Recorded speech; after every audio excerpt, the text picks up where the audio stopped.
Après 7 ans, Star Wars est de retour au cinéma.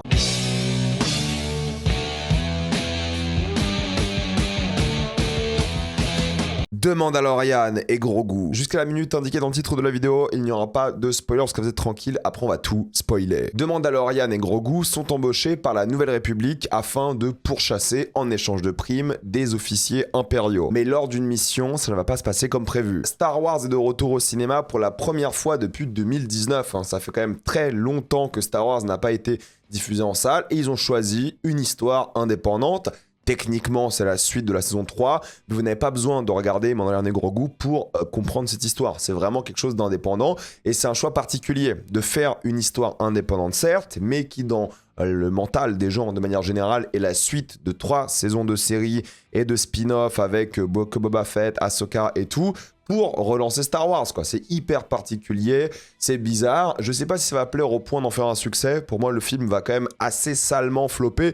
Il va faire 300-400 millions maximum, mais c'est quand même un budget de 160 millions. Avec le marketing, il faudrait au moins 500 millions, je pense, pour un succès. Et ça n'atteindra pas ce succès-là. Pour moi, c'est quasiment sûr. Mais surtout, moi, je comprends pas pourquoi ils ont choisi cette histoire-là, quoi. Je veux dire, la saison 3 était un flop, personne ne l'a regardé. Ils disent qu'ils vont relancer Star Wars au cinéma et Mandalorian au cinéma en même temps avec la série par la suite. Je n'en sais rien. En tout cas, c'est très très bizarre comme choix, mais est-ce que c'est bien? Avant de commencer cette vidéo, j'aimerais remercier le partenaire officiel de celle-ci, Cyborgos VPN et ses 30 millions d'utilisateurs et presque 5 sur 5 sur Trustpilot. Vous les connaissez, c'est le meilleur moyen de soutenir la chaîne. C'est un service utile que j'utilise tous les jours. Je vous mettrai dans la description le code épinglé les sites internet qui vous disent dans quel pays se situe le film que vous voulez regarder. Ensuite, vous changez de pays. Canada, États-Unis, Royaume-Uni, Belgique, Suisse ou même Italie. Vous allez avoir la VESTFR et même la VEV dans certains cas. Quelques exemples sur Netflix, vous avez déjà 28 ans plus tard Le Temple des Morts, qui est vraiment bien, ou encore Anaconda. Sur Disney+, vous avez Zootopie 2 ou Sunhelp. Sur HBO Max, qu'il faut utiliser depuis l'application HBO. Même si vous avez l'abonnement via Canal, utilisez ce compte-là sur Max et ça fonctionne. Vous allez avoir des films comme Marty Suprême ou Hurlevent. Et Cyborgos propose des serveurs dédiés à chaque plateforme de streaming pour optimiser son fonctionnement. Pour les gros consommateurs de YouTube, vous allez avoir YouTube Premium pour beaucoup moins cher. Utilisez le VPN dans un pays comme la Roumanie ou la Bulgarie où c'est simple d'accès et moins cher. Et oui, il y a plein de tutos en ligne qui vous disent comment faire. Vous le savez, en ce moment, il y a certains sites internet qui vous demandent de mettre votre carte d'identité, mais vous n'avez pas envie de faire ça. Donc si vous voulez continuer à vous Mandalorian, le Grogu en paix, utilisez un VPN. De même pour votre cinéphilie. On sait tous que vous aimez regarder des films et parfois d'une manière très spécifique. Clin d'œil. Utilisez un VPN pour être en sécurité. Vous pouvez partager un compte avec cette personne. Au total, c'est disponible sur tous vos appareils préférés et c'est super simple d'utilisation. Vraiment, tout le monde peut le faire en quelques clics sans problème. Vous pouvez essayer par vous-même quand vous êtes satisfait ou remboursé sous 45 jours. Vous avez une assistance technique en français 24h/7. Utilisez le lien dans la description, le code épinglé afin de vous abonner à Cyborgos VPN et bénéficier de 43% de réduction plus 4 mois gratuits. Foncez sur l'offre. L'ambiance de Mandalorian et Grogu est quand même assez difficile à cerner. Les 2 premières saisons étaient un peu des westerns dans un monde de science-fiction. Là, c'est un peu bizarre comme approche car on suit Mando et Grogu dans des aventures de planète en planète. Chaque planète aura une ambiance différente. Il y aura une planète en mode science-fiction classique à la Star Wars, dans de la neige, en mode Empire contre-attaque, avec justement l'Empire. Une autre plus vibe Jabba the Hutt, épisode 6, le retour du Jedi en mode western. Une autre plus Jim Henson, Dark Crystal, Frank Oz. Et une autre plus SF, Blade Runner. Donc ils alternent un petit peu les styles. C'est un mélange de plein d'univers différents, ce qui en soi est une bonne idée. Mais la même sensation est présente. Je veux dire, on ressent la même chose tout le long. Vu que la mise en scène ne change pas, vu que l'effet de style ne change pas du tout, on a l'impression d'être au même endroit à chaque fois. Les transitions sont automatiques, il va dans le vaisseau, c'est bon, il y a une ellipse, et puis basta. Stylistiquement, c'est la même chose. Donc en fait, ça s'adapte jamais à l'ambiance, à l'univers. Du coup, c'est ni un western, ni un truc de SF. C'est un truc d'action un peu bizarre. Et c'est le problème, je dirais, c'est qu'il y a très peu d'enjeux forts. En fait, on dirait 3 épisodes de la saison 4, qui n'existent pas, qui sont mis bout à bout. Et c'est même pas genre l'épisode 1, 7 et 8, par exemple, l'introduction et le milieu, la conclusion. Un truc comme ça. Non, c'est genre l'épisode 4, 5, 6. C'est genre une trilogie d'épisodes au milieu d'une saison ou au début d'une saison, un truc comme ça. Et c'est tout. C'est genre littéralement ça. Et en plus, quand je dis 3 épisodes, c'est pas par hasard parce que ça dure 2h15 et c'est à peu près 40 minutes par épisode. Et il y a des vraies coupures narratives au bout de 40 minutes à chaque fois. Il y a des grosses différences qui sont faites d'un point de vue de l'histoire à ce moment-là. Donc c'est vraiment 3 épisodes qu'ils ont collé bout à bout et ça fait un film. Donc c'est très bizarre d'avoir choisi une histoire qui est aussi banale, aussi ennuyante en réalité pour le retour de Star Wars au cinéma. Je pense qu'ils auraient dû attendre le Ryan Gosling l'année prochaine. Ryan Gosling c'est une vraie star, Starfighter, Sean Levy il sort de plein de succès et tout. Donc je suis très étonné de ce choix-là, je comprends pas pourquoi il a été fait comme ça, mais bon il a été fait donc faut en parler. Je crois que c'est le problème principal aussi, hein, c'est qu'il se passe pas grand-chose. Il se passe vraiment pas grand chose. Ça enchaîne les scènes d'action sans aucun petit moment intéressant, un moment émotion. Il n'y a pas d'enjeu fort en réalité. Allez, faut sauver un personnage et encore, c'est pas un enjeu très très fort. Je trouve, c'est le vide émotionnel. Franchement, ça passe à la télé. J'aurais trouvé ça cool sur Disney+. Je fais ok, ça se regarde, c'est un téléfilm sympa et tout. Mais là, au cinéma, rien. Il se passe rien, ça ne raconte rien, c'est le vide, c'est très très bizarre. Les personnages, aucune évolution, aucun développement. C'est tous les mêmes, au début, à la fin, il n'y a rien du tout. En fait, ça raconte rien, quoi. Le film n'essaie même pas. Il n'y a pas des arcs de personnages. Le film n'essaie pas du tout, quoi. Il assume le vide scénaristique de ses arcs narratifs, de ses personnages. Les acteurs, bah, il n'y en a pas. Tout simplement, il y a Pedro Pascal qui est sans son casque pendant une séquence. Et c'est une séquence d'action horrible. Donc, au fait, c'est sûrement son cascadeur qui a fait la majorité des scènes, donc en fait il est pas là quoi, il a genre 2-3 lignes de dialogue et sinon il fait la voix et c'est quelqu'un d'autre qui est dans l'armure mais c'est tout en fait tout simplement, donc il est pas là. Jeremy Allen White il fait une voix, Scorsese il fait une voix, Steven Blum il fait une voix, alors peut-être Steven Blum en motion capture, j'en sais rien.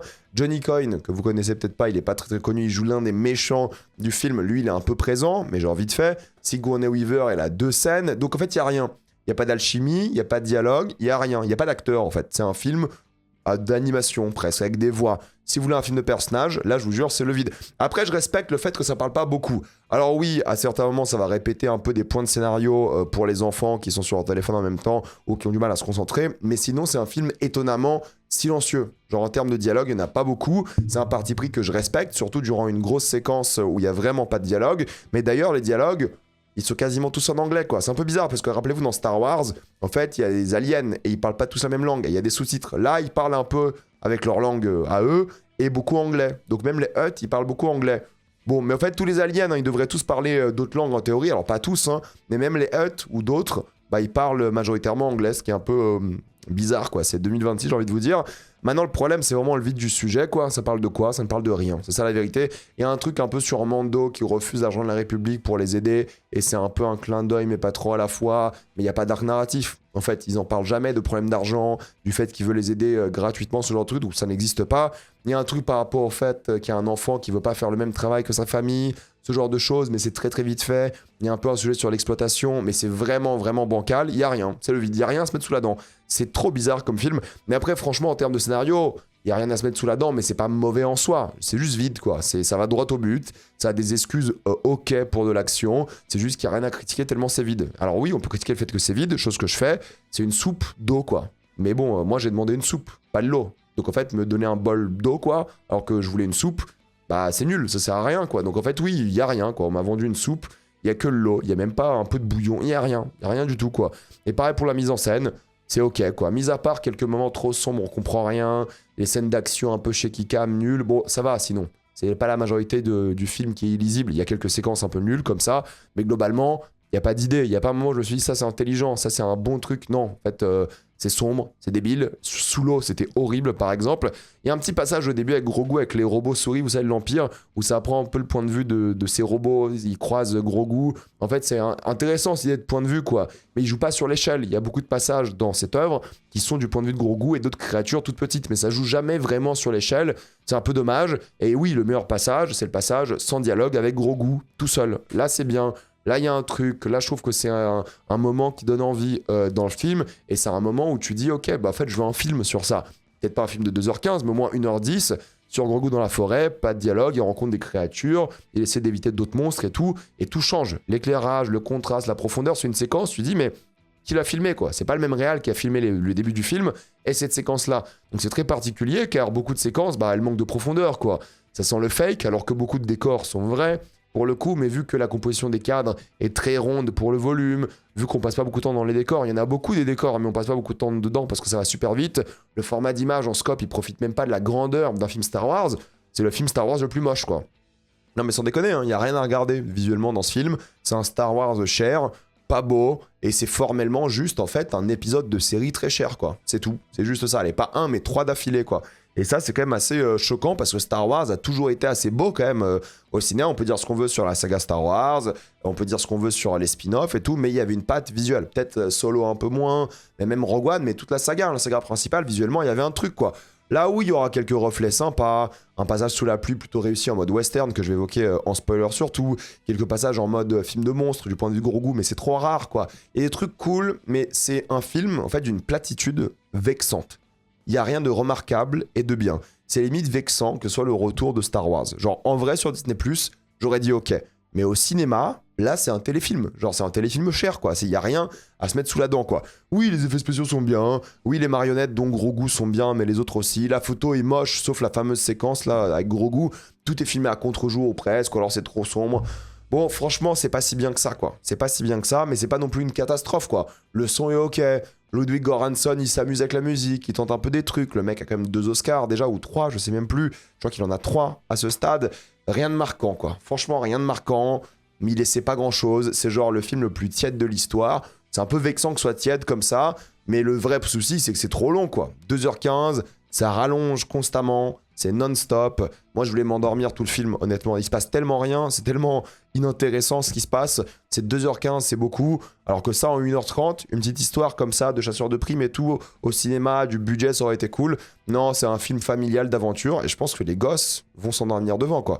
Je pense qu'il n'y a rien d'excitant pour un gamin dans ce film, quoi. Il n'y a rien de fascinant, quoi. Tu regardes ça, tu te dis, mais c'est pas possible. Mettez-le devant la série à la maison, c'est beaucoup mieux, quoi. Pour moi, c'est genre l'un des pires épisodes de la série, genre saison 1 et 2, la 3 c'est tellement une catastrophe, mais là la 1 et 2, franchement c'est un épisode de série quoi, les 3 d'affilée et puis basta quoi, c'est ce qui me dérange quoi, il n'y a pas une scène émouvante, il n'y a pas une grande scène d'action mémorable, il n'y a pas un moment de comédie, il y a une blague dans le film, en fait il n'y a rien, il y a rien, je peux m'attacher à rien, j'ai envie de m'agripper à des trucs, j'ai envie de m'attacher à des sujets, des moments et tout, je peux m'attacher à rien. C'est trop bizarre comme film quand même. Pour conclure, en fait, c'est même dur de parler d'un film aussi vide. Il y a rien de fondamentalement mauvais, quoi. Il y a des trucs mal faits, d'accord, mais globalement, c'est bien produit, efficacement produit. C'est juste que c'est le vide absolu.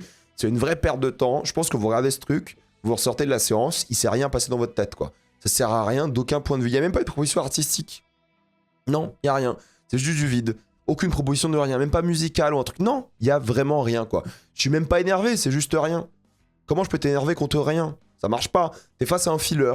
C'est un moment comme ça, un épisode de remplissage dans votre vie que vous allez voir, oublier, qui est même pas offensant, même pas vexant tellement c'est nul, même pas genre mémorable tellement c'est nul. Y a rien. C'est genre une sorte d'équilibriste qui a fait ce film, qui s'est dit je vais faire le film le moins fun, le moins excitant, le moins intéressant du monde, mais ce serait pas une merde. Juste, les gens vont le regarder, vont se dire ah c'est bien fait, et ils vont l'oublier. Ça va disparaître de leur esprit et c'est déjà disparu quoi, honnêtement. Donc non, en fait, je peux pas vous conseiller ce film, il y a rien à conseiller dedans quoi. Je vous jure, il y a rien. Dites-moi dans les commentaires, hein, mais pour moi, j'ai rarement vu un truc aussi vite quoi. C'est un truc de fou, 2h15, il s'est rien passé. Et des films où il se passe rien, 2h15, il y en a, mais il se passe toujours un truc quand il se passe rien. Là, il se passe vraiment rien pour le coup, genre vraiment rien. Pourtant, il y a des scènes d'action et tout, mais c'est du rien ça pour l'histoire qui est racontée ici, parce que ça raconte, il y a pas d'histoire, ça raconte rien. En réalité, une thématique, un personnage, un arc narratif et nous, il y a rien. Je suis un peu genre offusqué quoi par le truc. Je me dis comment ils ont fait un taf comme ça de rien. Comment ils ont créé un film où il y a rien. Et puis il y a pas de fin en fait. C'est un appel d'offres pour la suite. Ah bah regardez des personnages et tout, il y a pas de fin. Donc à partir de là, je sais pas quoi dire mis à part ça sert à rien d'aller voir ce film. C'est du temps perdu, de l'argent perdu si vous payez votre abonnement et que vous avez pas de carte. Ça sert. Attendez sur Disney+, il sera dispo dans 6 mois en piratage ou un truc comme ça. Attendez ça, 6 mois même pas, 6 semaines ou 5 semaines, j'en sais rien, mais ça sert à rien d'y aller quoi. Vraiment. Donc bon, franchement, je peux rien vous dire d'autre. Ne perdez pas votre temps. Même pour les enfants, hein. Les enfants, ils vont se faire chier devant, je vous jure. Il y a rien. Il y a rien. Je suis désolé, je me répète, mais il y a rien. Bref, on va passer en spoiler. N'allez pas voir ce film. Qu'est-ce qu'il y a à dire? Non mais sincèrement, qu'est-ce qu'il y a à dire? La meilleure séquence du film, c'est clairement la séquence en mode Dark Crystal avec Grogu, Solo, son aventure, ses balades, son petit éclairage, son enjeu, son objectif. C'est un film muet avec des marionnettes dans un décor réel et tout. Trop bien. Je me suis dit, putain, mais attends, qu'est-ce qui se passe? C'est bien éclairé, il y a une créature un peu excentrique en marionnette aussi. Je veux voir ça, en fait. Moi, je veux voir ça. Je veux 1h10 de ça. Je veux voir des marionnettes pendant 1h10. Mandalorian, on s'en bat les couilles, en fait. Mais Grogu, tu te rappelles ce film Grogu, tu mets 1h10 de Grogu, tu fais ça en salle, ça fait 400 millions, mon pote. Et ça va te coûter 20 millions. Non, mais c'est un truc de fou comment cette séquence, elle avait du charme, elle était mignonne, adorable, il y avait un truc, quoi. Je me suis dit, putain, Jim Henson, il a ressuscité, il a fait une séquence de fou. et ça tue vraiment, quoi. Je crois que c'est Phil Tippett qui gère cette séquence, je me suis renseigné. C'est tout ce que je voulais dans le film. Le reste, y a rien, quoi. Genre, le reste, y a rien. Ça, c'était tellement enchanteur et beau, et ça te donnait trop envie de voir le film que comme ça, quoi. Ça, c'était un épisode sur Disney+, de 45 minutes, mais le monde entier l'aurait sucé. Mais là, vu que c'est dans ce film à la con, là, où il se passe rien, sauf cette séquence un peu magique, où il touche à un truc rare qu'on voit plus au cinéma, genre des marionnettes. Et putain, c'est dans genre 2h15 de Grogu et Mandalorian, ça fait trop chier, quoi. C'est une séquence qui est trop bien, qui n'a rien à foutre dans un film comme ça, quoi. Ça méritait d'avoir son propre film, ou son propre épisode Disney+, ou j'en sais rien. Mais ça méritait de voir ça en salle, quoi. Moi, les aventures de Grogu, moi, j'y vais, hein. Moi, c'est des marionnettes dans un monde, marécage, forêt trop jolie, bien filmée et tout, là. Avec l'échelle, la taille, le monstre, on dirait un vieux druide, trop bon, trop bien. Trop bien. Ça donnait trop envie, au fait. Mais bon, c'est genre 20 minutes sur les 2h15. Les autres passages, c'est un contre-jour dégueulasse. La majorité du film, c'est un contre-jour dégueulasse. C'est insupportable. Sinon, c'est trop éclairé. Si on voit trop. Je n'en peux plus visuellement, ce genre de film. Ça m'énerve, quoi. Il y a un passage sur la planète en ville qui est pas mal avec les reflets, la pluie, mais c'est léger. Même les huttes. En fait, le problème des huttes, c'est, rappelez-vous, l'épisode 6 de Star Wars. Quand tout le monde arrive dans le palais de Jabba. Il y a une sorte d'introduction. La porte qui s'ouvre lentement. Tu découvres, en fait, ce décor, ce monde. Il y a plein de figurants, ces créatures, Boba Fett. Bon, dans la version nouvelle, il y a de l'animation dégueulasse en CGI avec le micro, je sais plus comment il s'appelle ce personnage. Mais il y a un truc, là tu rentres, hop, la séquence, hop, il n'y a pas de figurants, il y a les deux trucs, c'est fake. C'est fake, c'est nul, c'est inintéressant, il n'y a pas de créatures, il n'y a pas de géographie, le lieu, putain, le stress, en fait, de la trappe au rancor que t'avais dans l'épisode 6, là, ils essaient de faire la même chose. Mais non, il n'y a aucune mise en scène, ça va trop vite, c'est le bordel, quoi. Il y a le méchant Cad Bane. Alors oui, c'est pas Cad Bane, mais en fait, c'est juste qu'il regrette d'avoir buté Cad Bane dans l'univers. Et c'est littéralement Cad Bane. Et oui, la séquence, elle est trop bien faite. Le mec, il arrive, il pleut, on voit que son ombre, il a une sorte de chien loup bizarre. Il fait déjà peur, t'as Mando qui essaie de fermer ses fenêtres. Il y a une sorte de stress. Tu dis, putain, c'est qui ce mec? Pourquoi il a ce charisme-là? Pourquoi il est badant? Tu sais qu'il va le défoncer, quoi. Tu sais que Mando, il va perdre. Bon, il se fait capturer comme une merde et puis basta, quoi. C'est dommage, parce qu'il revient un peu après, ils se battent avec leurs épées, les trucs et tout, mais ça, c'est un personnage intéressant, tu vois. T'aurais pu faire un truc, une sorte d'ombre qui suit Mando tout le film, comme dans, je sais pas, le Chapeauté 2, j'en sais rien. Mais il y avait un truc à faire. Mais malheureusement, c'est pas ce qu'a choisi le film. Le film a choisi de nous faire chier avec plein d'autres trucs, genre la tension, ça l'intéresse pas. Le film, tu peux faire de la tension pour les gamins, quoi. Sans dialogue, c'est une séquence, franchement, il n'y a pas de dialogue, il n'y a rien. C'est une vraie menace, il y a une esthétique, il y a quelque chose. C'est pas assez. Dans la BA, il y avait des séquences avec les vaisseaux et tout. Bon, tu t'attends peut-être à une grosse bataille et tout, mais non, c'est juste la fin, la séquence d'intervention. Pourquoi pas? C'est juste Mando versus les gens, et ça, je respecte. Ils ont pas voulu en faire un truc énorme, galactique. C'est juste la Nouvelle République qui aide. Mais franchement, encore une fois, c'est du gâchis, quoi. T'as une arène de gladiators dans l'univers de Star Wars, tu peux tout faire. Bon, ils ont déjà fait ça, hein, dans l'épisode 2, par exemple. Le Rancor, c'est aussi un petit peu une arène. Mais là, franchement, j'aime pas la prélogie, hein. Je vous jure, j'aime pas la prélogie. Mais vous comparez Mandalorian et Grogu, cette séquence-là, dans l'arène, dans la ville, à genre Geonosis dans l'attaque des clones. Putain, George Lucas nous manque, hein. Pourtant, j'aime pas du tout. Pour moi, l'attaque des clones, c'est une merde, son nom, quoi. Mais là, cette séquence, elle est tellement horrible et dégueulasse visuellement. C'est pas possible, l'éclairage, il est moche.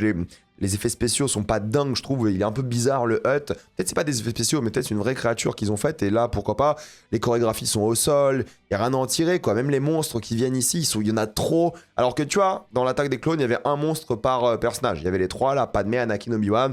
Il y a un monstre par personnage, c'est efficace. Là, il y en a trop. Tu comprends rien. Pourtant, l'idée de la séquence un peu King Kong en ville par la suite, c'est une bonne idée, quoi. Mais vas-y, pousse un peu le concept, qu'on découvre un peu la ville. En fait, il fallait nous présenter une rue et ensuite avoir les monstres dans la rue. Ça fait un peu King Kong et tout. Il y avait un truc, mais en fait, voilà, c'est des petits trucs comme ça qui sont jamais intéressants. Même le combat contre les créatures des Hutt, oui, le serpent, design trop cool. Franchement, il appelle quoi? Le dragon serpent, ils appellent ça dans le film.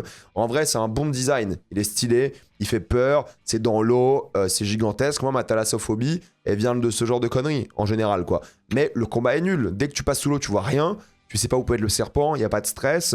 En fait, c'est trop dommage. T'as un serpent sous l'eau. En fait, il fallait nous faire comprendre la géographie de ce qui se passe sous l'eau, de voir d'où peut venir le serpent. Mandalorian qui a genre littéralement un minuteur, quoi, parce qu'il peut pas respirer pendant 10 minutes sous l'eau, ce genre de truc, quoi. Mais non, tu vois rien, c'est le hasard total. Ça aurait pu être incroyable comme idée, quoi, parce que le design est fou, mais le concept est trop mal établi. C'est au pif, t'as l'impression, quoi. Dommage. Star Wars mélangé à Gladiator avec des serpents géants en mode c'est un boss dans Shadow of the Colossus. Trop bien, quoi. Mais non, malheureusement, non, il y a rien, quoi. Il y a rien, c'est moche, tu comprends rien. C'est trop dommage, quoi. Et Rota, C'est un peu le seul personnage qui a des dialogues avec Mando, quoi. C'est le seul qui a un peu de développement. C'est le seul qui a envie de changer, d'évoluer un petit peu, quoi. Il y a quelques scènes un peu mignonnes avec Grogu et Mando, ils deviennent un peu amis. Ensuite, il est sorti du film parce qu'il devient un peu l'enjeu, le mec qu'il faut sauver, quoi. C'est dommage, parce qu'en fait, une aventure à 3 et trouver une autre motivation, bah, je sais pas, de faire un truc, ça aurait pu être bien, parce qu'ils avaient une petite alchimie, quoi, un léger truc. Mais c'est une ou deux scènes, quoi, c'est trop peu. Pourtant, il y avait un truc à tenter, quoi. C'est le seul petit personnage un peu cool. Ils auraient dû avoir une vraie aventure, peut-être à 3, j'en sais rien, mais un truc, là, pour moi, c'est trop léger d'avoir envie de le sauver. En plus, ça enlève l'enjeu parce que c'est Mando qui se fait choper, alors que s'ils avaient des scènes ensemble où ils étaient potes et qu'ensuite ils se faisaient capturer par les Rotas, genre en fait le Cad Bane, il aurait dû capturer ce mec-là et que Mando veuille aller le sauver car ils sont devenus potes. Là, il y aurait eu un enjeu, mais Mando se fait choper et Grogu aussi. En fait, il y avait plein de trucs à faire, mais là, je trouve qu'ils ont complètement raté. Ouais, c'est pas bien, quoi. Franchement, c'est pas bien, mais c'est pas non plus mauvais à chier parce que tu regardes le truc, c'est juste vide, il y a rien, mais c'est pas dégueulasse, quoi. J'ai rien à dire sur le film, il y a rien à dire de toute façon sur le film. Pedro Pascal, il en a rien à foutre. Il a une scène, il s'en bat les couilles. La moitié de la scène, c'est à l'étage où il a 2 lignes de dialogue. Et ensuite, c'est dans l'eau, c'est sûrement un cascadeur la majorité du temps. Il en a rien à foutre, quoi. Et j'aime bien la séquence à la fin où, genre, la République, elle est en mode ouais, mais maintenant, en fait, Mando, t'es de notre côté, tu t'acceptes même plus l'argent. Mais en fait, l'argent, faut nous expliquer un peu. Est-ce qu'il en a besoin? Est-ce qu'il galère et tout? En fait, ils lui ont quand même sauvé la vie. La République, c'est peut-être ça aussi, quoi. Donc, franchement, c'est tellement un bordel. C'est tellement inintéressant. C'est tellement vide. C'est rien, quoi. C'est juste rien. Je sais pas ce que vous pouvez me dire dans les commentaires. Qu'est-ce que vous pouvez me dire, vous, dans les commentaires par rapport à ça? Dites-moi, j'ai envie de savoir si vous avez aimé, pas aimé, mais moi, franchement, il se passe rien, quoi. C'est quoi ce film? Donc dites-moi dans les commentaires. N'allez pas le voir. Si vous l'avez vu, bah dites-moi votre avis. Avant de quitter cette vidéo, pensez à utiliser le lien dans la description, le code épinglé, afin de débloquer tout le fond du streaming en toute accessibilité, sécurité, avec beaucoup plus d'œuvres. Tout ça pour 2,3€ par mois, plus 4 mois gratuits. Foncez sur l'offre. Pensez à vous abonner à la chaîne pour voir les prochaines vidéos. Mettez un j'aime, ça aide beaucoup la chaîne. Suivez-moi sur tous mes réseaux. Je crée énormément de contenu partout. Et moi, je vous dis à la prochaine fois. Salut à tous.